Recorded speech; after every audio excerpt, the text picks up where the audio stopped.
దేవుడు స్వయంగా నిర్మించిన ఒక పవిత్రమైన వ్యవస్థ. ఆదాము హవ్వలను జంటగా చేసి భూమిని ఏలమని దీవించిన నాటి నుండి నేటి వరకు దేవుడు ప్రతి కుటుంబాన్ని తన మహిమ కొరకు ఒక సాక్ష్యంగా ఉంచాలని కోరుకుంటున్నాడు. కుటుంబ ప్రార్థన ఒక బలిపీఠం.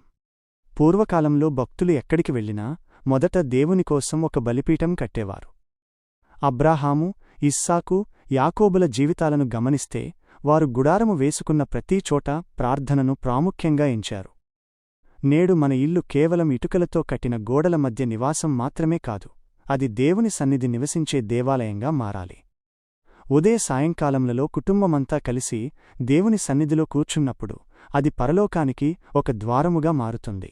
నేటి పరిస్థితులు ఆత్మీయ కంచె అవసరం. నాటి కాలంలో నోవహు కుటుంబం ప్రార్థనలో ఏకమై ఉండటం వల్లే ప్రళయం నుండి తప్పించుకోగలిగారు.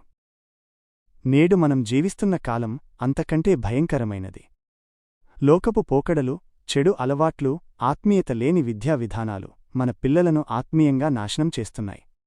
ఇలాంటి సమయంలో యోబు వలె మనం మన సంతానం కొరకు ప్రార్థన చేయాలి.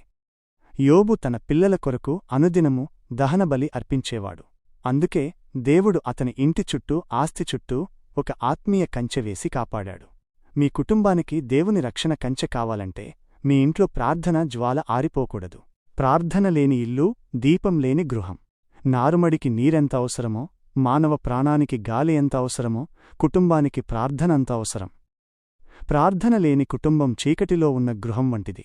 అక్కడ శాంతి ఉండదు, కేవలం కలహాలు, అసమాధానాలే రాజ్యమేలుతాయి.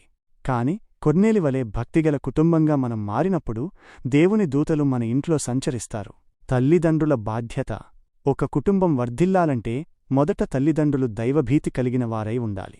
మనం ప్రార్థించకుండా మన పిల్లలను ప్రార్థించమని అడిగితే ఫలితం ఉండదు.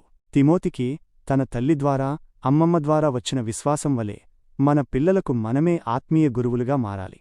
మన ఇంటి భోజనపు బల్ల చుట్టూ పిల్లలు ఒలివ మొక్కల వలె ఆశీర్వదించబడాలంటే వారు మన మోకాళ్ల ప్రార్థనను చూడాలి.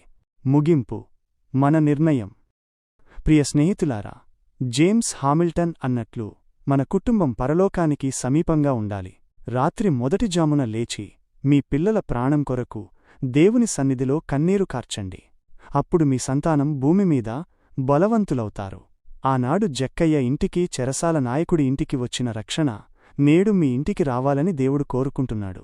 2-3 నా నామమున ఎక్కడ కూడి ఉంటారో అక్కడ నేను ఉంటాను అన్న ప్రభువు వాగ్దానం మీ గృహంలో నెరవేరాలి. నేడే తీర్మానం చేసుకుందాం. మన ఇల్లు కేవలం నివసించే చోటు కాదు, అది దేవుణ్ణి స్తుతించే మందిరం.